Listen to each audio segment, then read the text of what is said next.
ما شاء الله ما شاء الله، انت جبت كل الموافقات المطلوبه بالفصيل. لا وايه في زمن قياسي. فاضل ايه عاد بقى عشان المشروع يبدا الانتاج؟ نخلص العقود، نعمل خطه الانتاج، وانا متاكد ان السوق كله هيشتري من السماد بتاعنا السنه دي. يعني لما التوزيع يزيد الارباح هتزيد. فاهمك يا رضوان باشا، انت عايز تخش بنسبه في ارباح التوزيع عشان تضمن بحر الفلوس اللي دخل عليك. ما افتكرش ان مناع بيه هيوافق. هيوافق، هنقنعه وانت هتضغط عليه، وانا كده ولا كده متنازل لك عن 3% من نسبتي في ارباح التوزيع. 3 بس؟ زائد 2 من عند مناع يبقوا 5%. دي نسبه كبيره، انت هتخش لك في مليون جنيه في السنه. هنيالكم عاد بالملايين اللي هتخشوا جوب. دي ابحاث بقى لها سنين وبنصرف عليها من الملايين، وبعدين نحمد ربنا ان البيئه استجابت والارض تفاعلت مع السماد الجديد. ده بيزنس يا رضوان باشا، من حق اللي بيستثمر انه يلم فلوسه. ولا رايك ايه يا باشا؟ ماشي يا باشا ماشي. اطمن يا كبير، بعد المغرب هنكون زرعنا الشتلات. والعبايده مش ليهم 5 فدادين؟ زمان كانوا بيسمعوا كلامنا، بس بعد اللي كان زرع ارضهم فجل وبرسيم. وبعدين حشيش ده مش كفايه على شحطه الخواجات. يبقى ناخد ارض العبايده، واللي يتكلم نفقع له عينيه. انا بفكر في الحكايه دي يا فراج. وريت تقول الحكايه دي المناع، بدل ما هم زارعين ارضهم ويكه وملوخيه. مناع مش هيهمل ارضه حتى لو هتبور، انا عارفه زين. دول عندهم 200 فدان، هيبصوا دول مش فاضيين حتى يرعوه. ما هو البني ادم كده لما ربنا يديه يفتري. خد يا عمي، دي كل التصاريح والاوراق بتاعت الارض الجديده. اوراق وتصاريح ايه دي؟ احنا بنبني في ملكنا، حد شاركنا؟ الكلام ده هنا في النجع، لكن ارضنا الجديده في مركز، والمركز له مجلس محلي، ومفيش حاجه بتتم الا بموافقات واوراق. المهم المهندس عمر يكون فاهم هنقدم الورق ده ميته، لاني ما افهمش في الورق وما الورق والحكايه دي. ما تخافش، عمر فاهم. بس اسمع مني، انا عايز كل حاجه تبقى تحت عينيك انت، فهمني طبعا. طبعا. كده يبقى 1000 يعني 1,000,000 جنيه. تمام، اقفل الشنطه دي، هناخدها معانا واحنا راجعين لجوزك. وانت يا عمي انا عايز كل حاجه تبقى تحت يدك انت، وتحاسب المقاول اول باول. ما تعوليش هم الحكايه دي. تمام، يبقى كده ما فاضليش غير ان اقابل همام قبل ما نهملكم ونروح على سوهاج. مناع يا ولدي، اجي معاك؟ لا، انا عايز اشوفه وحدي، عشان لو مرمطت باللي جابوه الارض ما ينكسفش من روحه. طب ما تتكلش كتير على حكايه العشم دي، لان همام اتغير، نفسه كبرت، ما بقاش يعمل اي احترام لمساله العشم دي. يمين بالله ما له عندي غير الجزمه دي، انا اللي مربيه واعرفه زين. يلا يا نسمه، جهز حالك، عيب تهمل جوزك وحديه. وماله يا مناع، انا اصلا ما ورايش حاجه. سبحان الله في طبع الحريم، ده كان من الاول.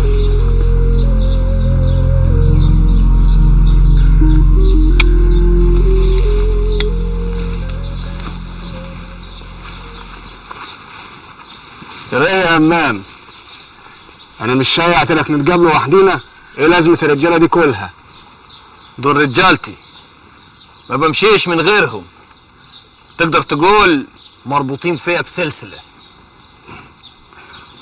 طب اطلق السلسله ومشيهم، ما عايز حد يسمعنا. ما اقدرش، انا غيرك، انا مطرود من عيله عبادي، ويوم المنى يشوفوني ماشي لوحدي عشان يطخوني. اتكلم براحتك ما يهمكش. ضيعت الامان اللي كنا عايشين فيه يا همام. الامان غالي يا مناع، ما يبكيش عليه غير الضعيف بس، لكن القوي لا، القوي ما يهموش يا مناع. وانت فاكر نفسك خلاص بقيت جاوب كام جمله اخدتهم من الخواجات؟ ايوه، وسلاح كتير، سلاح يخليني اطير راس اي حد يقف قدامي، اي حد يا مناع. يا ترى السلاح اللي عندك ده يقدر يوقف قدام الحكومه، قدام جيش جاي يطهر النجع من المخدرات اللي فيه؟ الحكومه ما حدش يقدر عليها يا همام. حكومه؟ من متى الحكومه درينا بينا؟ احنا في حالنا وهم في حالهم، لا عايزين حاجه منهم ولا بناخد منهم حاجه، يبقى ما لهمش صالح بينا. عايز تعمل مملكة في بلد ليها حكومة وقانون؟ بالسلاح اللي معايا مملكة الجبل دي هتكون مملكة تاني، وانا الملك فيها، واللي هيعارضني هطير راسه مناع. كأنك اتجنيت يا همام. يا واد فوق، ده انت في سوهاج كنت بتخاف من العسكري، جاي النهارده تعمل ملك. وعلى مين؟ علي انا؟ قصر الكلام يا مناع، كل واحد شايف في روحه ملك، واللي يقدر يخلي غيره يعترف بيه ملك عليه يبقى هو الملك. تبقى خلصت، لان محدش هيعترف بيه غير شويه المقاطع بتوعك دول. يلا يا واد منك ليه، خلينا نرد له عقله في راسه قبل ما يخربها علينا كلنا. يلا. محدش هيتعتع من عينيه غير باذن انا. كده؟ طب مشيهم يا همام، خلينا نتكلم وحدينا. خد يا شوقي الرجاله واستنوني ورا الجبل. سمعتوا يا رجاله؟ يلا بينا.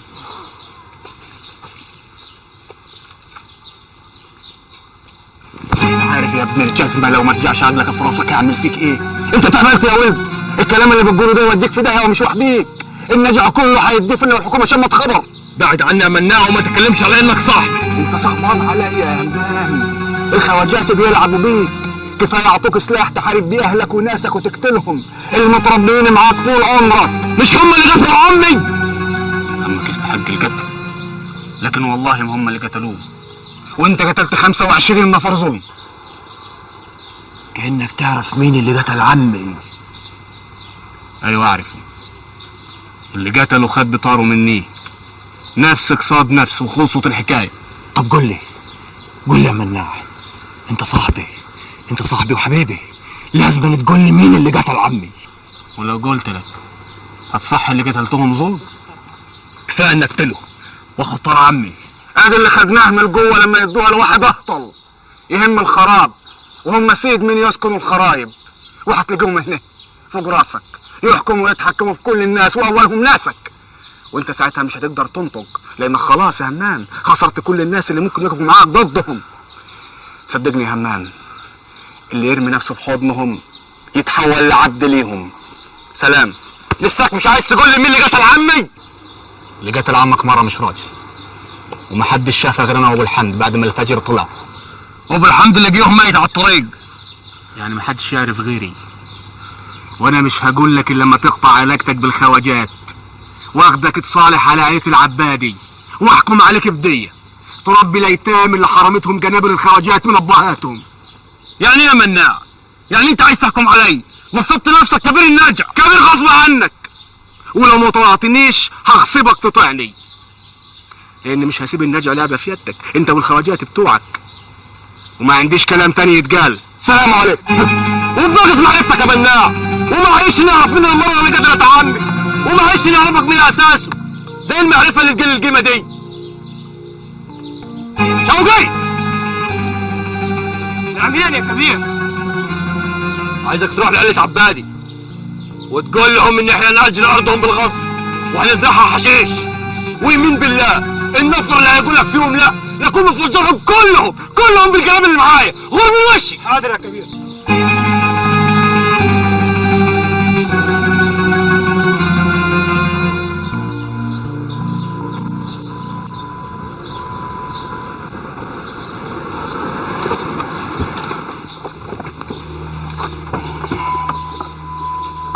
يلا يا بنت الغالي هم شويه.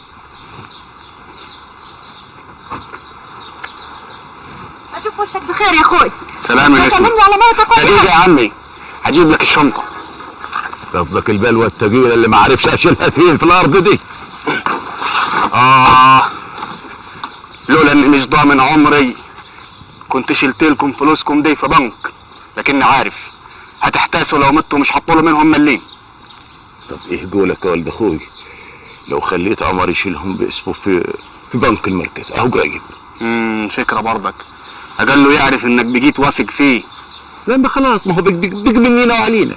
بقول لك ايه يا عمي، وابقى روج وانت داخل على عمر، وعلى الحديد طبعا. واعي يا ولد اخوي، ما هم مهما كان لسه عرايس ربنا يهدي سرهم ويهنيهم بعض. مع السلامه يا ولدي.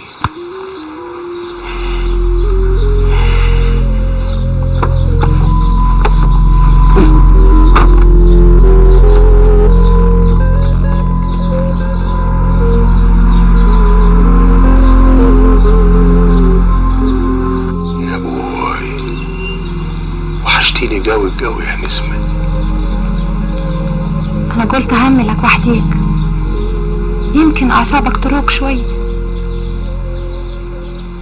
عمري ما حسيت بالوحدة قد الكام يوم اللي فاتوا، كأني كنت طول عمري عايش معاكي ومرة واحدة اتحرمت منك.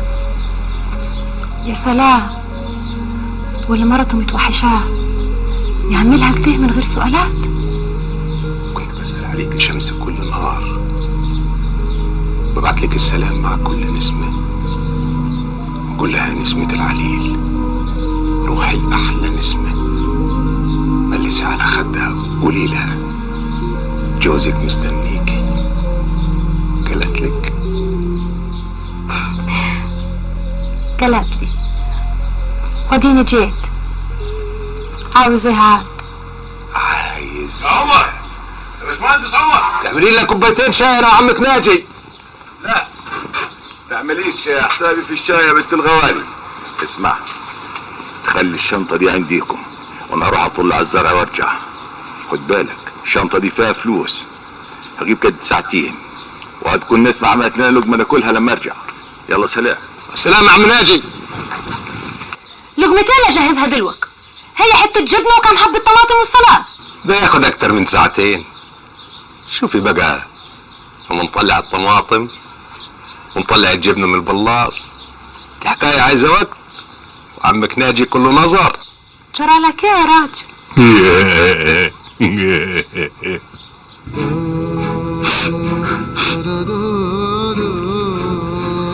يا على الهم اللي فضتهولي يا ابوي، هم ما اقدرش افوت ولا اهرب منه.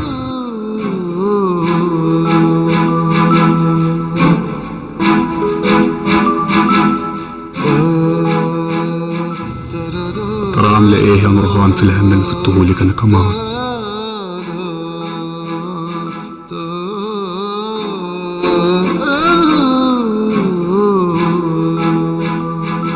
أنا طلبتك يا معلم لطفي عشان أعرف إيه حكاية الفلوس اللي عليك.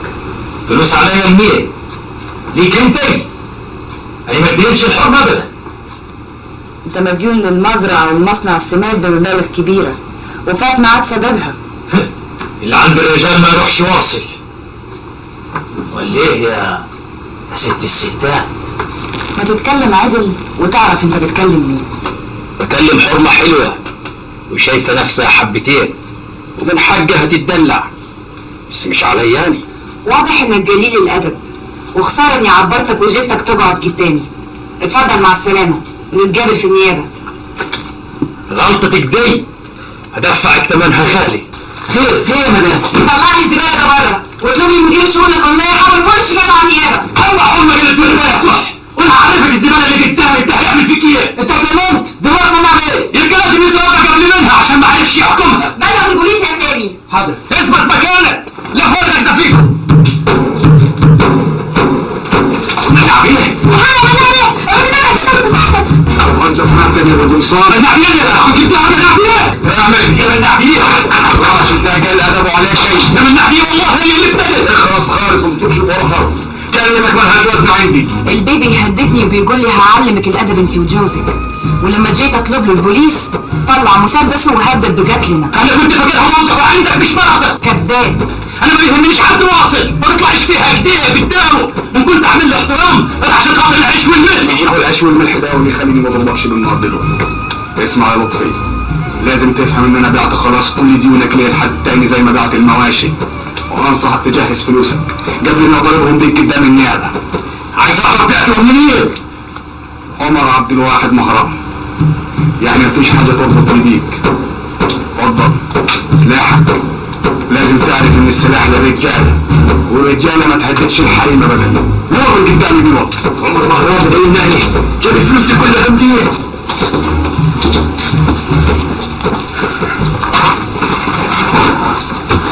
انا مش فاهمه حاجه، انت حقيقي بعت شيكاته؟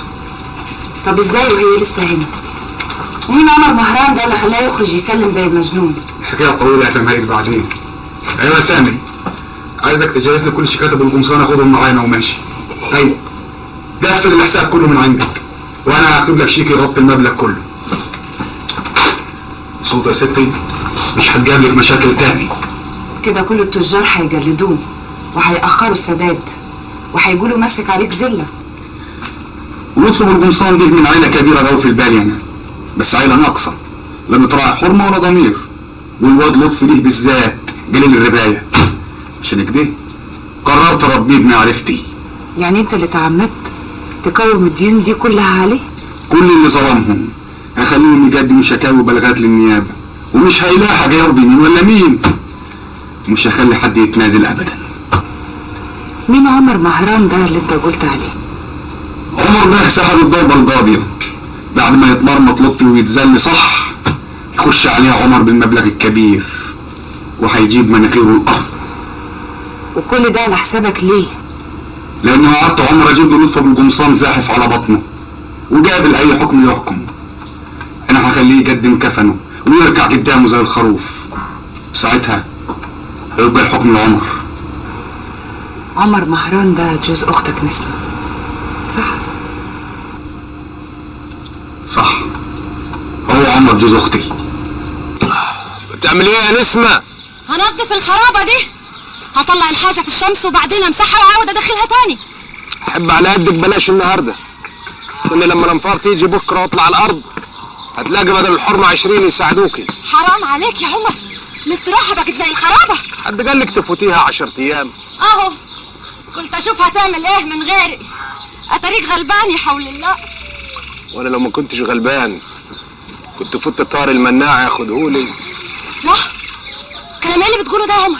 او كلام ضحك بيه عليا اخوكي عشان هاجي اشتغل بداله. الحقيقه هو خاف عليا من عيلة ابو القمصان فحب يبعدني عنيهم. يبقى انت ما تعرفش اخويا مناع، ما دام قال لك هياخد بطارك يبقى هياخده، هو كده كلمته على رقبته. ربنا يستر عليك يا اخويا. العيال وحشوني قوي. ما انت اول مرة تغيب عنهم بالشكل ده. مالك يا مناع؟ في ايه؟ بعدين ايه اللي اخرك كل ده؟ انت كنت مستني ابوك لما يطلع من المستشفى وتروحوا البلد؟ في حاجة يا مناع؟ ابوي مات. مات؟ ازاي؟ ده كان كويس.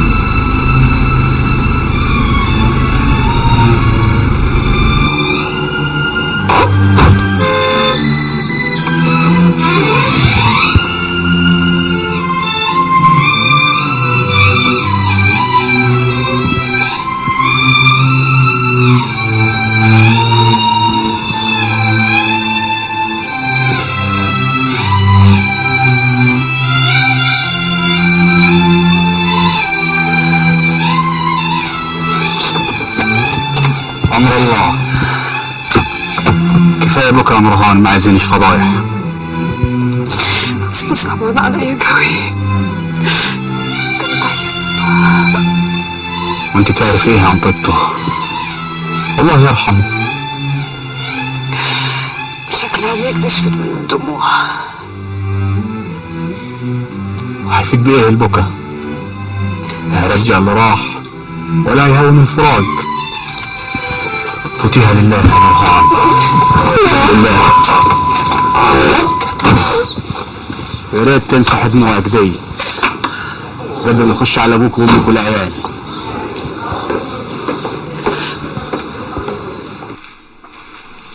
همام كلمني في التليفون وحكى لي عن كل شيء. انا مع فريمان وشايف ان وجود مناع بقى عقبه كبيره في حياتنا، لازم نخلص منه بقى. همام طالب سلاح ومستعد يدفع اي مبالغ في سبيل انه يبقى اقوى من عيلة حسان، وعلى فكرة هو جاهز يسمع كل كلامنا. همام ما نقدرش نعتمد عليه في المستقبل.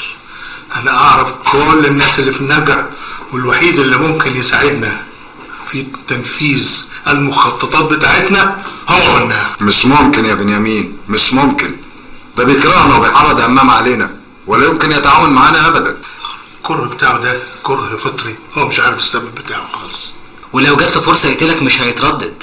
لو بفكر زيكم هضطر اكرهه، بس انا بفكر في المصلحه العليا وبفكر استفاد منه الى اقصى درجه. الارباح بتاعت السماد هتعوضنا عن خسائر كتيرة. لو أضفنا إليها الأرباح بتاعت المخدرات هتوضعنا في موقف جيد جدا اقتصاديا مع المنظمة. خلاص اعزل مناع عن النجع وخلي همام راجلنا هناك ومناع راجلنا هنا. اللي انتوا ما تعرفوهوش ان مناع هو اخر واحد انا علمته يطبخ الحشيش، ولقيت ان هو اذكى واحد ممكن يطبخ الحشيش من الخامة اللي انا بديها له دي. مفيش غير واحد بس اللي تعادل معاه في الذكاء، كارلوس بتاع كولومبيا. يا جماعة عملية ضبط المقادير في الكميات الكبيرة حاجة صعبة قوي. ترويض واحد زي مناع مرة تانية شبه مستحيل، لانه رافع شعار الوطنية فوق المكاسب المادية. انا مضطر استحمل واصبر عليه لان خيوطه كلها في ايديا. طب وافرض ما سمعش كلامك؟ ساعتها بقى انا هضطر اضغط عليه حتى لو اذيته في عياله، بس بالشكل ده بقى احنا هتكون الخسائر بتاعتنا كبيرة. خلاص مادام مصمم على الصداقة يبقى من الواجب بقى انك تتصل بيه تعزيه في ابوه. كده انتوا ابتديتوا تفهموني. ممكن تديني موبايل لما اكلمه؟ اتفضل.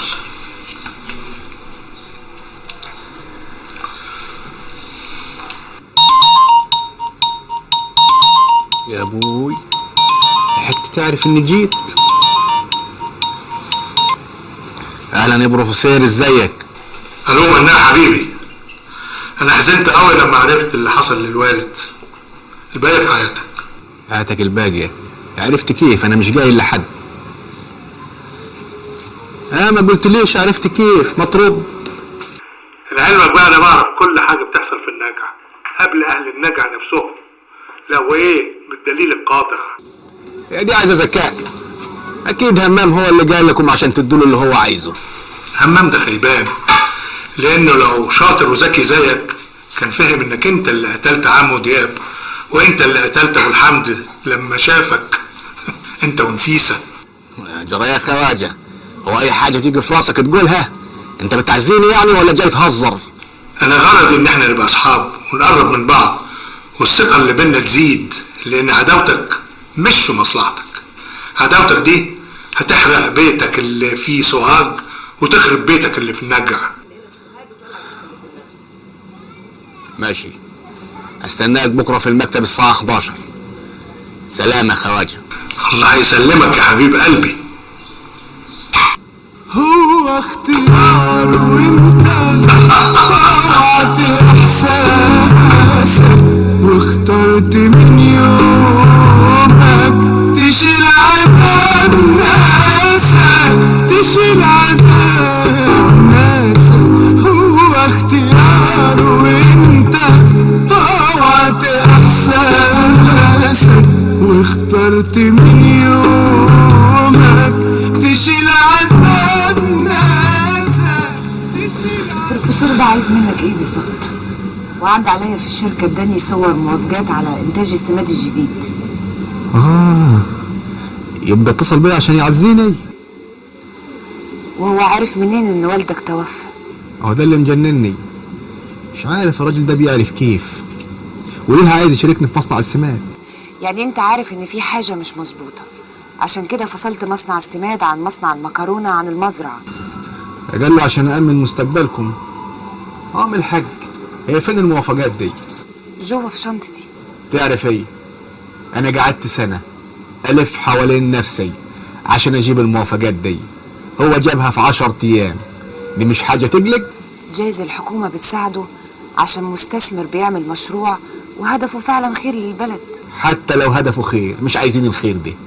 الناس دي لو من عندهم خير يبقى وراه شر اكبر. تاريخ عمره ما يكذب. بقول لك ايه، انا عايزك بكره ما تجيش المكتب، عايز استفرد بيهم هناك.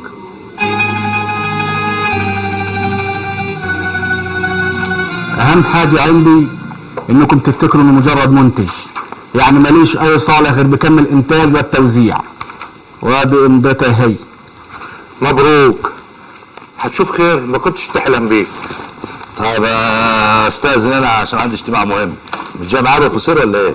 لا انا هقعد اشرب فنجان قهوه تاني مع مناع بيه. بالهنا والشفا. مع السلامة يا رضوان بيه. السلام عليكم. خير يا خواجة، البن الكتير غلط عليك بيرجع البطن.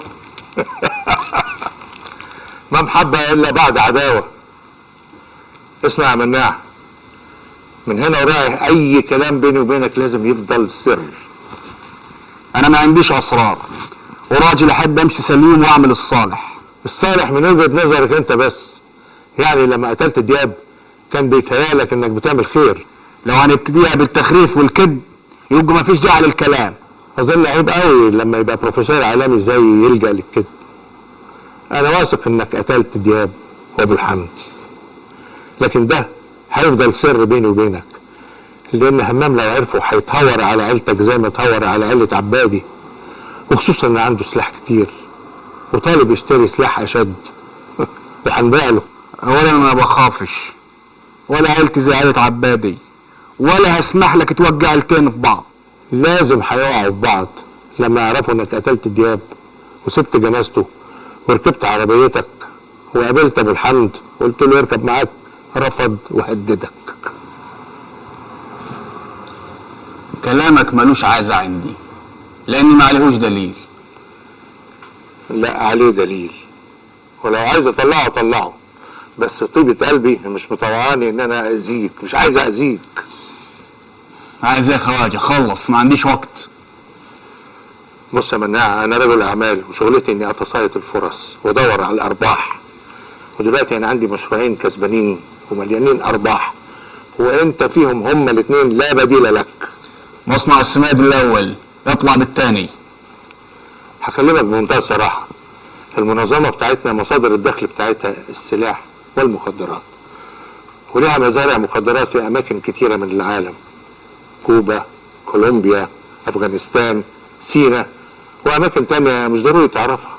وطبعا عايزين نضيفوا لهم نجع الجبل.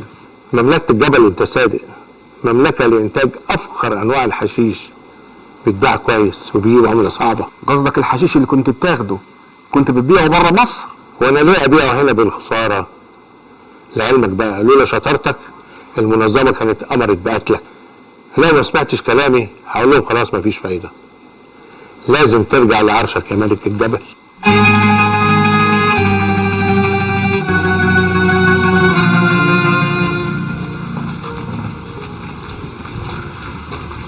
ادخل انت الاول، بص عليها مش فيها مصوره ولا لا؟ والله ما انا عارفه اللي نابها. اما يما انا داخلك بالوكل اهو. الحمد لله. خش يا همام، خش يا همام. تعال يا جميلة، زادوا ورقتين، وكل ما افردهم ولمهم يزيدوا ورقتين، بس بعد ما اتحايل على دياب.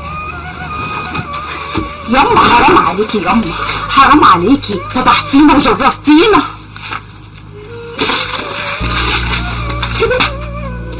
تعرف يا مرة المخلولة انتي، لو عقلك ما ردش في راسك مرة تانية انا هعمل فيك ايه؟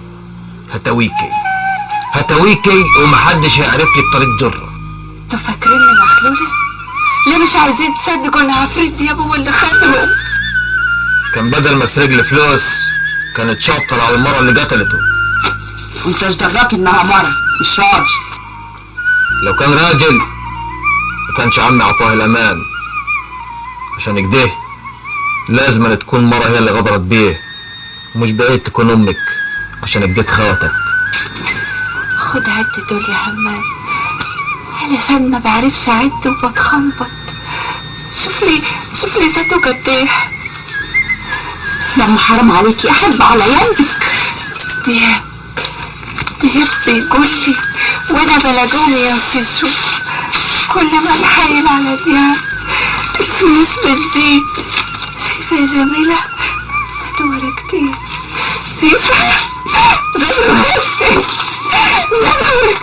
يوه ده انت فوتي على الاخر. شفيك حل في امك، انا ضحكت.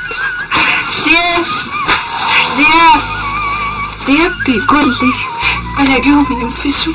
شايفة يا جميلة؟ تعالي عدي معايا، عدي.